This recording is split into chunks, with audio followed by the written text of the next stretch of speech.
Guys, তেঁতুল খাবেন? তেঁতুল, আহা, হাওরের মধ্যখানে বসে তেঁতুল খাওয়ার যে ফিলটা, সেটা কিন্তু অসাধারণ। আপনারা তো না খান তাহলে বুঝবেন না। চলে আসেন, বানিয়েছং, খান তেঁতুল, আর মনটা ভরিয়ে যান।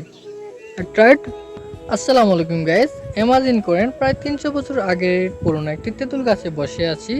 তো আপনারা দেখেন গাছটা কতটা সুন্দর এবং কতটা এক্সাইটেড, তাও আবার এটা হাওরের মধ্যখানে। সো আপনারা দেখতে পারতেছেন আমার এক ছোট ভাই সে তেঁতুল খুঁজছে, সে তেঁতুল খাওয়ার জন্য মরিয়া হয়ে আছে, বাট সে খুঁজে পাচ্ছে না। আর ওই যে দেখতে পারতেছেন সে আমার এক ছোট ভাই, সে ব্লগিং করতেছে একা একাই। তো এখানে এসে একটা জিনিস না খেলেই নয়। তো এখানে এসে যে ছোট ছোট তেঁতুলগুলা বের হয় সেগুলা খেতাম, বাট এখন এগুলা পাওয়া যায় না। তো এখানে ছোট্ট একটা তেঁতুলের ফুল পেয়েছি যেটা থেকে তেঁতুল বের হবে, এখন এটাই খাবো, দেখি হাউ টেস্ট। Try try. ও, অ্যামাজিং টেস্ট, অনেক টক, বাট লাভলি।